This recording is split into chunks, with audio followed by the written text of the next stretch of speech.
Here are the pictures from the 12th and the 13th. Picture of Edinburgh, the Royal Mile, one of the police vehicles. This is a picture of my tour guide Lizzie that took me and a group of about 12 people on a haunted ghost tour of Edinburgh, talking about the dark history. And no dark tour is complete without a good beating. Here you can see her walking down one of the closes.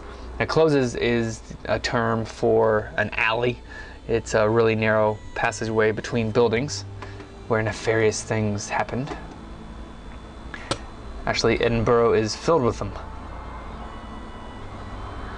The next day on the 13th, we went out walking around again, getting some daylight shots.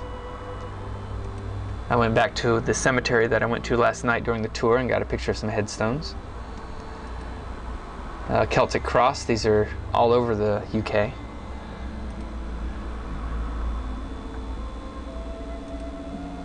Kayla and I went hiking up on a huge hill. We were trying to get up to Arthur's Seat, which is the highest point in Edinburgh, but we decided just to not do that because it was very windy and cold, and so we just went to the second highest point.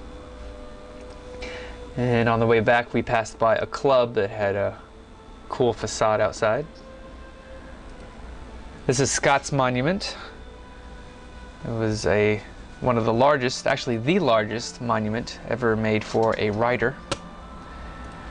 Here's a picture of our hostel in Edinburgh. We only stayed there one night. This is a view outside the window. We stayed in the Posh and Beck's suite. And outside there was a clothing store that had a cool dress. This is a shot of Edinburgh Castle. Edinburgh had great architecture. Lots of stuff to see. We went into a museum, got a picture of a man doing a drawing of I guess it was a silver set. Some more architecture here.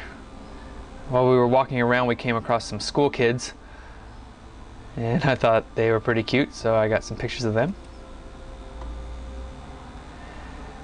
Then we went into St. Giles Cathedral, which was phenomenal on the inside. Stained glass windows and arches. Of course, I made the mistake of leaving my hat on and got scolded by one of the parishioners. Well, not really scolded, just corrected.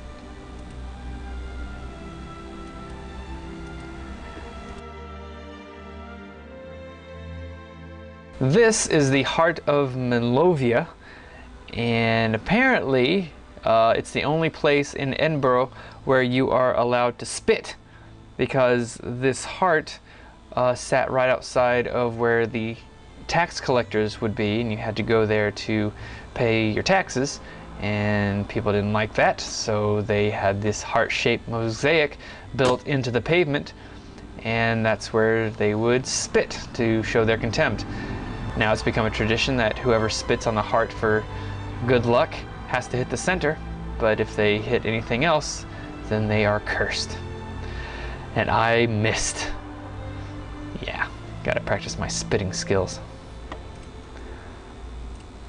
And I saw a little Scottish bunny, got a picture of it, right before we went by another cemetery.